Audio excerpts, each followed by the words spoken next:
What's up, everybody? Welcome to How Times Change with 6-5 Mirror every Wednesday, 1 p.m. Eastern. We got Mz Deevyne Jas. All right, Mz Deevyne, if you can tell everybody what you got going on. I know you're busy out here. I'm Mz Deevyne. You can catch me most Saturday mornings at 11 a.m. for my featured show, Divine Living. It's a personal growth and wellness show. However, Divine Living is on a small break. We talk about being well on Divine Living, so wellness means you got to take a break sometimes. I'm actually doing a local production. I'm on a stage play here locally, so we're going into production mode, and one of my reasons why I'm taking a break. Okay, nice. Jas, you have anything special going? I don't actually have a whole lot going. I'll be in these tax streets though, but I am a short story writer, and I just published my very first short story. If you follow me on Instagram, the link is in the bio. Okay. See, I didn't even know that. I said one time that I'm gonna write short stories based off of like things that I went through or things that I've seen in my life coming from the hood perspective, but I just never did it. Yeah. I wanted to do like short films about it versus like the actual like books, Sure. So yeah, a lot's coming. I've had visions of doing things, so I need to put them into play. All right, ladies, it's Women's History Month. We're celebrating women for a month, right? When I've said it and people are, oh, we celebrate women every day. Yes, we do that, but they also carve out a month specifically to acknowledge women and your accomplishments and stuff like that. Do you guys participate in Women's History Month? I don't personally. I hadn't really until being more here on Tag. Last week, my show was Women's History Month too. Because my show is a history show, I guess I got to touch on history topics, at some point in time. It's history and social norms. Like, I could do social norms all day, but I do have to touch on something history related. And due to like, it was just Black History Month, we kind of talked about everything with Black history, whether it was men, women, different things like that. But one thing that with Black History Month, a lot of the women that were going through things get kind of overshadowed because you always hear about Martin Luther King and Malcolm X and those different types, Nat Turner and those different types of people, and then the only ones you really hear about during Black history is Rosa Parks and Harriet Tubman. That's it. So I'd like to ask, is there a woman that you feel does not get their shine during Black History Month that they should during Women History Month? I don't remember her name in this moment, but that female pilot, Bessie Coleman. I don't know. Is it another one? The first female pilot? I don't know if she was the first, but she apparently took like some really long flight or something, but she didn't finish it. Oh, you're talking about Amelia Earhart. Yeah. I just actually watched the movie. That's the only reason why it's on my mind, because I was like, I didn't know too much about her prior to the movie, but she was kind of dope. Right. Yeah, Bessie Coleman was the first African American Black pilot, and then Amelia Earhart was the first woman to do it. She was the first woman to go around the world. And her second trip, she didn't return, and they never recovered anything. So, but she definitely did it though. Mz Deevyne, you got anybody? I'm actually doing a watch party in person on Saturday for a women's group that I'm a part of for Shirley Chisholm. Okay. And a lot of people don't know about her story or anything. That's cool. I've been thinking about doing stuff like for the guys, because one thing that I notice on here for myself personally is like, it's not hard getting the ladies to interact and be a part of the conversation. It doesn't matter what the conversation is, but the guys, they don't really want to express, their knowledge. They don't, one thing is I've run into a lot of guys on here that have a lot of good intellect, but they don't want to express that. They just want to have that typical sit in the back and just, I'm a dude, you know, kind of mentality. And we try to break them into that. All right. How do you guys feel about women in the workplace? We'll just say Black women and women in the workplace. You can speak on both if you would like. I think women in the workplace are necessary, absolutely, beyond necessary, but also we are women. I don't know why they want to work so hard, but I don't want to be equal to a man. So I'm okay with the position that I need to play as a woman in the room. I worked in buildings with a bunch of men all day, and I love playing the woman in a room full of men. Like, I don't want to be equal to him. I don't. All right. Say you were the woman that was in charge of all those men. Do you think it's even worse, or just being the woman in the group of guys? No, because I think it's all about how that woman carries herself. Like, I exerted dominance when I needed to, but I also was submissive when I needed to be as well. And so I think that we all fed off of each other. So yeah, I was leading, or yeah, I would be the leader, but at the same time, I think that your team should be just as strong as you. I'm all about women's empowerment. I just happen to, like, right now, one of the things that I'm going through and doing, I quit my job a couple of months ago to take part of a paid internship. The internship found a group of women in an organization that I'm with called Women's Employment Network. We have the opportunity to learn and to be certified as systems administrators for a risk management governance application system. Now, I didn't know anything about what any of this was, you know, and when I throw it out to people, they're like, what are you talking about? I said, shoot, I still don't know, and I'm almost done with this internship. We've been introduced to about 7 different forms of directors and leadership in this, and of that 7 people, there were 2 women that were in leadership roles.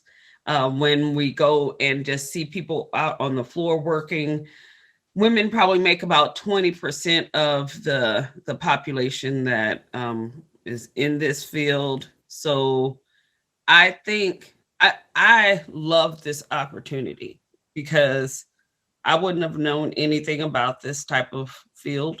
And I'm not young, shoot. So I'm just like, I know it's been around for a while, but even having the opportunity to learn something in regards to definitely a male-dominated field is important, because right. I mean, I'm doing the work. I'm able to do the work.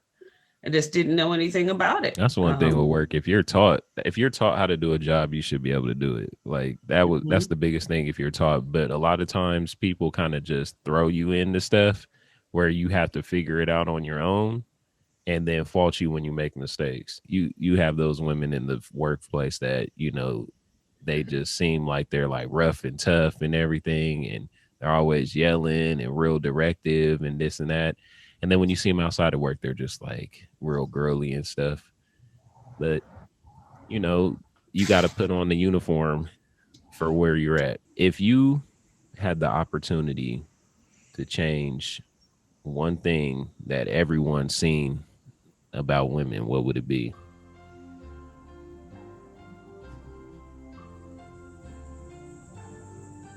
Oh, that's a tough one.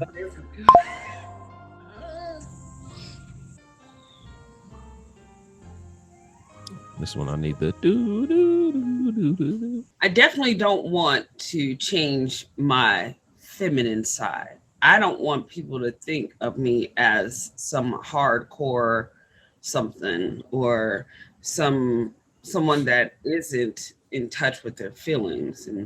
And I think that that's a problem with a lot of women, especially in leadership. I've found in my last position, I had a boss. I didn't have a supervisor. I didn't have a manager. She just wanted to boss us around, you know? So if I could maybe change something, it wouldn't even be the perspective of people, but even the perspective of women of themselves. Like, you don't have to change you to be a leader. You don't have to change you to be smart, to be important. Like, just be who you are. Just be who you are. So I would say I would use that more of to implore women versus what people would even want the perspective, because this is what I see. Because when people say that of women, they've shown that, they've shown that raw side, So stop being raw if you don't want to be perceived as raw. Even though sometimes people see me like that, let me take this hat and hair off and show my afro, and then they'd be like, "Oh, here she come," So like, yeah. Mm-hmm. This is the hat and the hair. Yeah. That was funny. I absolutely agree with what you said, but I think that if I could change anything, it would be particularly about us. While we strong, we don't always want to be strong.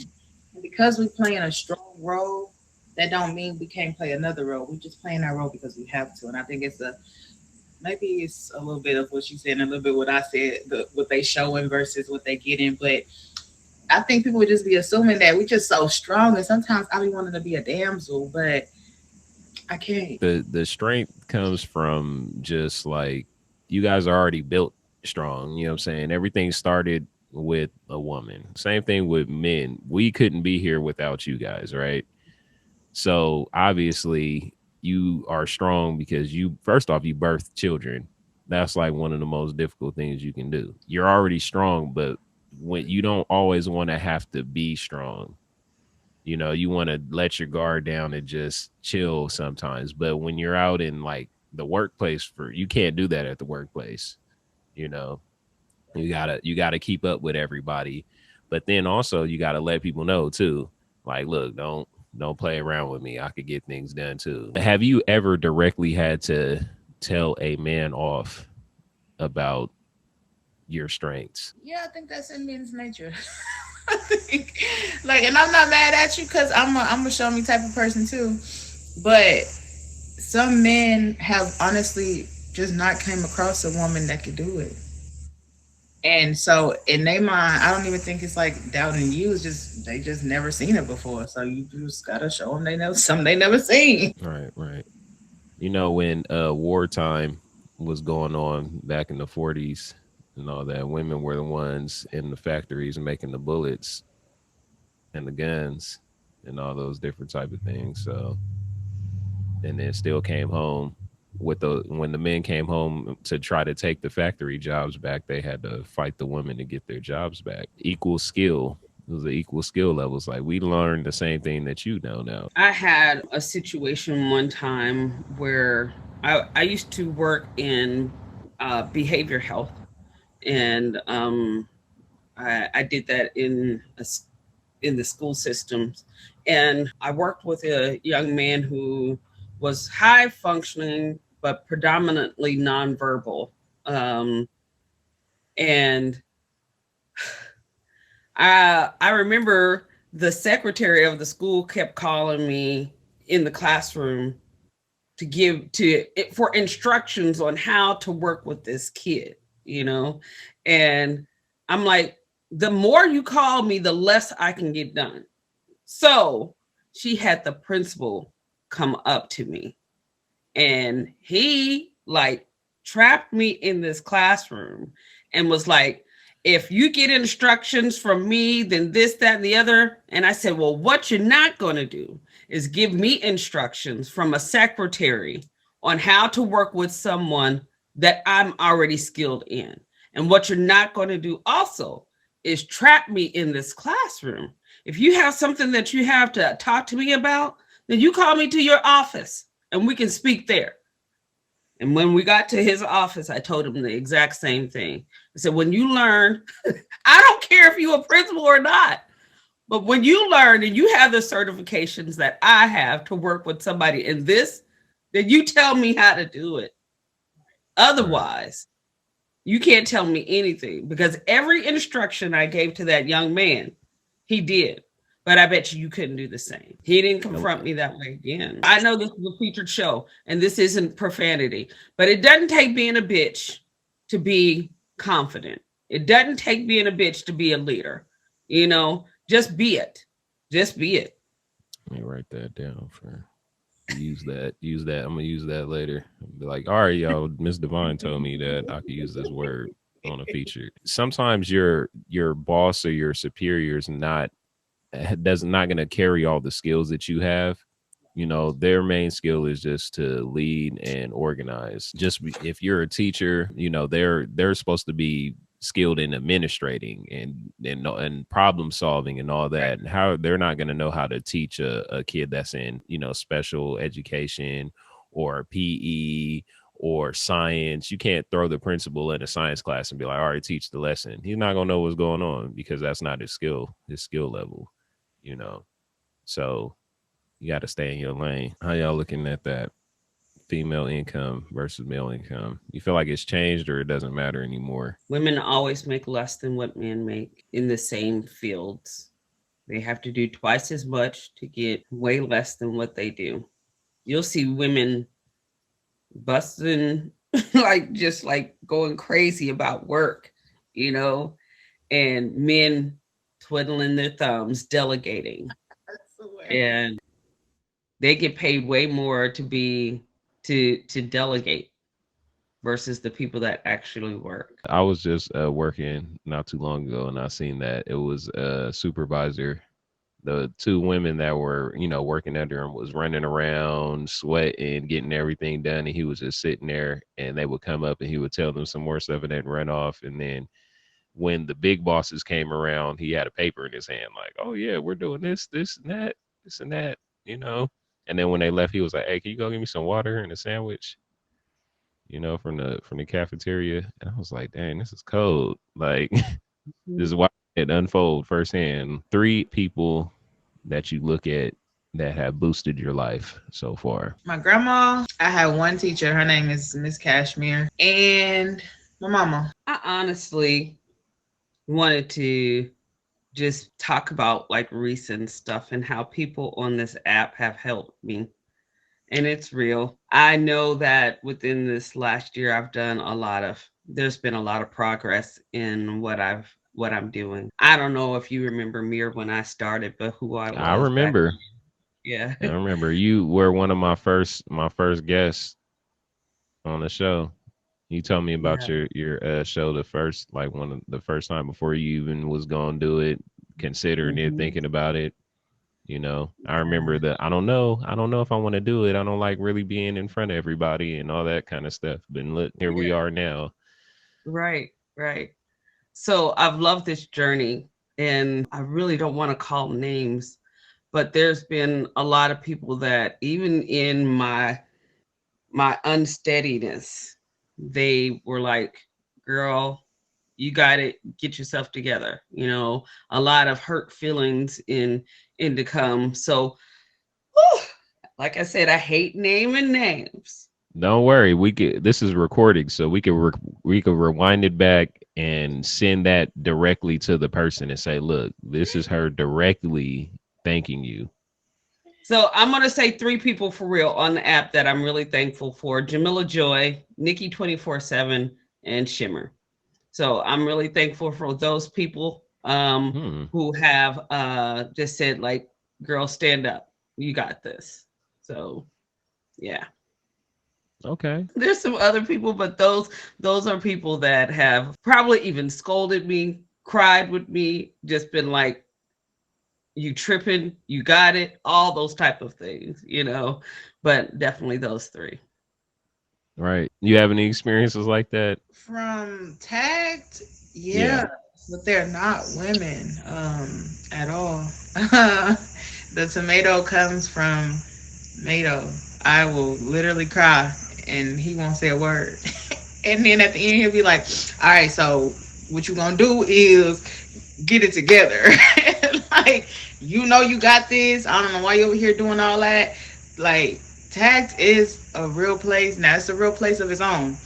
But it got real people, like real special people, and he is one of them. Right, Mato's cool. I've ran across him a couple times. I think I met him from Ghost.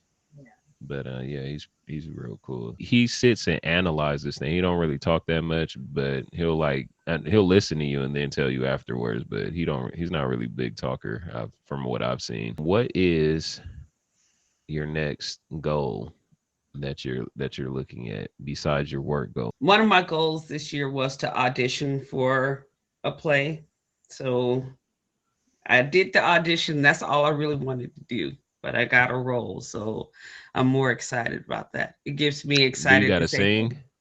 nope, no singing, no No singing, singing? Okay. all acting this time, which is cool because a lot of times I want to just like do that singing on stage type of stuff. I love to sing. I'm not a great singer, but I do love to Mhm. sing. I can hold a note or two. I'm also working on a podcast.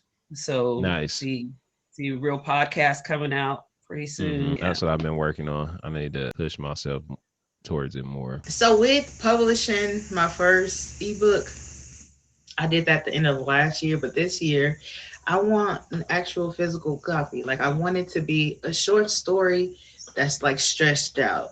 So in some kind of way, I have an amazing cover in my head. I just can't find that amazing artist yet. But when I do, I wanna release that. Like Nice. amazing.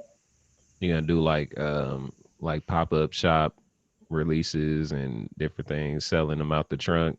Want to do like what you said, like small plays, like small little. Yeah, short stories. But go in random places like bookstores and have a random little act out, boom, boom, boom. And I mean, if you like to play, get the books. Okay. I'd love to read your stuff out loud to people. Right.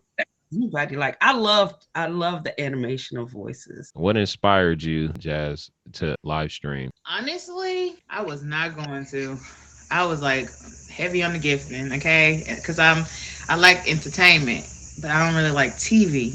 But I feel like this is like so cool because like if I like you that much, I could even meet you. Like you're accessible. That's crazy. But it got to a point where it was like I was accessing everybody else's people. I Okay. want some people on my own. Like I'm borrowing y'all and I gotta get y'all back. I don't like that. So they was like, you should try, you should try, you should try. And I mean, one day I tried it and Thank you. the first live was crazy. It was crazy. It went so well. And I was like, hooked. That's all it takes is one. What I really got into initially were events. I consider myself a creative and I like making things. I'm a crafter.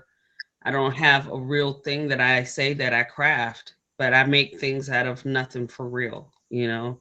Check my Instagram. The posted reel on my Instagram is me making a whole outfit out of cardboard and duct tape. So I love just doing things like that. That's what kind of sparked the thing of being here, other than in the comments, was like, oh, somebody has another event. Let me do another event. But I really didn't start going live until last year with my show. That's me right there. Wednesday, 1 p.m. Eastern. See me then for the most part. I mean, I go live other times, but that's what it came down to because this is kind of what keeps you on the platform. Inspiring words to the future little girls coming up. You are the prize. They just trying to win it. Okay, you're going to have to expand on that. The prize. Okay. It don't matter who we talking about, whether it be the men in her life, the women, the workers, the family members, anything. She is the prize. Now, if they don't respect you in your trophies, honey, then they are just not qualified for you. Move around because that don't lessen. Like you won't break off a little arm of the trophy when you move around. No, somebody else will cherish you, and if he not taking care of you, keeping you shined and buff like he should, she should, they should move around. You are the prize. Don't you ever let nobody tell you otherwise. When my daughter was in high school, I worked at the same school that she attended. She was all in this theater stuff and everything. So I knew all of the teachers were my colleagues, you know. So one time she said that she was going to be a dancer, you know, not like a dancer, but in the club dancing. And the teacher was like, what? I'm gonna call your mom. And I happened to be like passing by when this conversation was happening.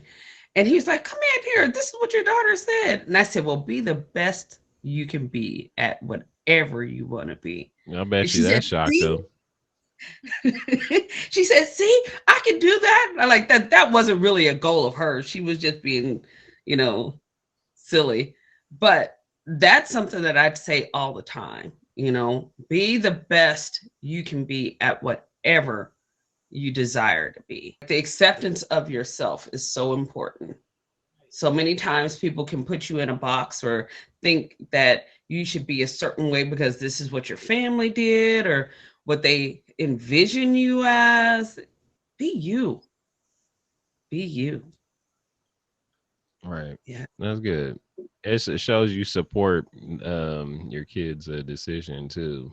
Like, hey, if you happy and whatever you choose to do, just make sure you're good at it. What's up, everybody? It's How Times Change every Wednesday, 1 p.m. Eastern Time, 12 Central, 10 a.m. Pacific, 11 Mountain, if you in the mountains. Here's the historical fact for today.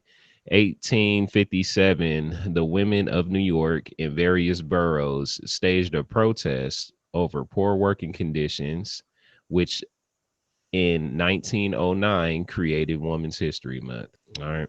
They've been doing it since 1909. But why now is it such a huge thing if it's been out since 1909? That is a good question.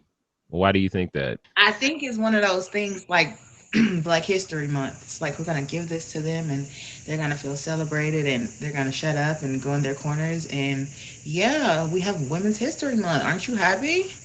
Yeah. It's always gonna take somebody of big note to make something pop, So it's been around for a long time, but it's probably only been celebrated in small areas amongst the people who created its family, different things like that. It's big in New York because that's where it started. And they still celebrate on the same block that it started on. That's what it says here. But it didn't gain national recognition until various music artists, athletes, and celebrities started posting about it. They had to wait till social media was born. We know Black History was African American Day, then Afro American Week, then it became a month. Right. And the only reason why it's in February It was Frederick Douglass and Abraham Lincoln. and The Abraham birthdays Lincoln's were the birthdays. same week. Mhm. Right. Yeah. So it's like, let's do it in February. We should have picked one of them 31 day months. Yeah, the shortest month in the year. Go on, give it to them. It's all good. Yeah, but definitely coming from a day to a week to a month is good. We just need to get better at recognizing it. Juneteenth, a lot of people know about Juneteenth, and now you can actually get paid for Juneteenth as a holiday on your paycheck. I really like the story that was depicted of Eleanor Roosevelt during that movie, and just the things that she did in her activism as a first lady of the United States. Right, And the even greatest after, first lady they say of all time. yes, yes, even after the presidency of Franklin D. Roosevelt. But so many things changed with her, and just women voting and all that kind of stuff. Eleanor, y'all got to look up some stuff with Eleanor Roosevelt. She was a real person, like Right. really believing in not just women, like white women, but minorities and what she thought about minority women. And, a lot of stuff wouldn't fly because, of course, the United States wasn't thinking about things for white or anyone other than just men. I Right. mean, there The weren't even timeline rights is for is women. yeah, the timeline is crazy because you think about, all right, the protest happened in 1857, right? They Right. Hmm. started the holiday in 1909, and women didn't receive the right to vote till 1921. Hmm. They didn't officially get to vote until 1922, 1923. So it's been 120, was it 124, 125 years since you guys been able to even vote. And that's white women voting, not black women voting. Because it was 40 more years after that, black women got the right to vote. So many different things were happening during that time frame. My show last week was about women in sororities, and specifically Sigma Gamma Rho, but they were founded in 1922. You know, so just thinking about how things were changing for everyone around that time. So I think like during that time, it was like the height of, yes, let's celebrate, we're doing big things. And then our minds got distracted about what else needed to go on, and that women and celebrating women's history and women's activism just kind of got put to the back burner. And I'm glad that now there are more people out saying, hey, we're still out here doing things. We're still doing great things. And history doesn't mean that it was 100 years ago. History can be yesterday. Right. All that stuff didn't happen until after the Industrial Revolution, where everything started booming in America anyway. So that's kind of like, before that, it was like old thinking. You know, now the machines are coming into play. Everything's changing around us. Now we can start looking at certain things. What are we thinking? 100 years from now, what's it looking like? We might could get some real money. We'll probably definitely have some real money, because I think men, they're going to lose their mind somewhere along the line, and we're going to have to take over. I definitely female president, 100 years. Absolutely, and thriving. Is that optimistic? No. Neither am I, but I was trying to be cute. Like, no, I don't think nothing's gonna change in 100 years. Hopefully, black people get a little more respect. But 100 years, there probably won't be black people. Everybody will be biracial. No, for real. Yeah. All my great nieces are biracial. All my great nephews are biracial. You know, so only black people are going to directly come from Africa. It won't be over here. You know why I say I'm not as optimistic is because history isn't taught to younger people. So right. I was so blessed, whatever, to have real black women teaching me. And you don't have that anymore. History, and I'm talking about like the smaller pockets of history, the smaller pockets of things. Yeah, you'll get your general things, what the war was, what the World War wasn't, you know, Constitution and all that kind of stuff. But they don't even need that information to pass to the next grade. I remember it was for real. Like, you got to pass this exam, or what is the preamble of the United States Constitution? You know, I remember we had to get up and read that for sure. Yeah. Hello.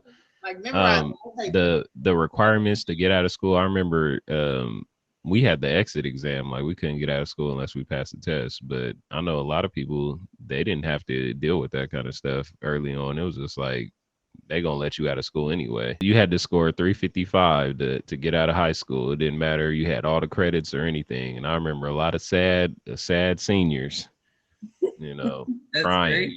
You sitting there looking at tears on the piece of paper. We don't take tests as seniors. Like in Texas, you take all of your tests 9th, 10th, and 11th grade, and your senior year is really supposed to be for you to kind of like enjoy and learn. They call it extracurricular stuff, but they didn't make us take a test in senior year. Yeah, that was mostly, you know, California got to be different. So California make you take tests on everything. So before we cut up out of here, ladies, women's history, you guys got anything to add before we leave? You got anything going on? You want people to come see you 3 Saturdays from now when you're back? Yep. Catch me back on April I think that's the 12th or the 13th or something like that.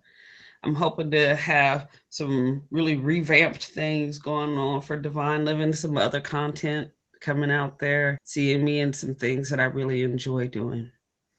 Right, for sure. Next Wednesday, do something for history of DJing in America, you know, so you guys come here and catch Brooklyn's own DJ on the 1s and 2s and a couple of other DJs.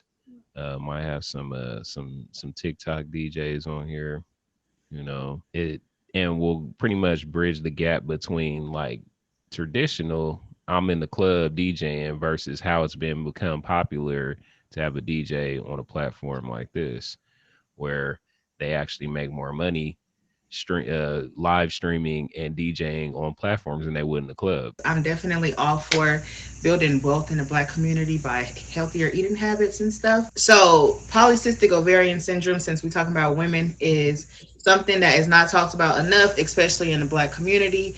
And that is something that I've dealt with since I was 19 years old. And I have overcome so many things that I see these poor women still fighting.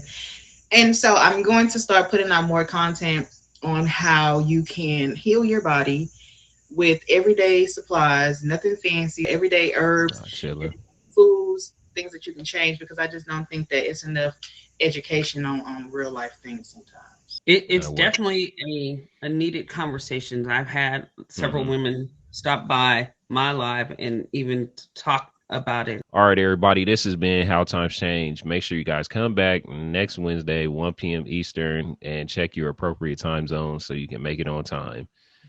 Or, you know, sometime during the show. All right, ladies, I appreciate you coming. Thank you so much for this. I always enjoy the conversations here. For sure. For sure. And there's plenty more. We're here every Wednesday.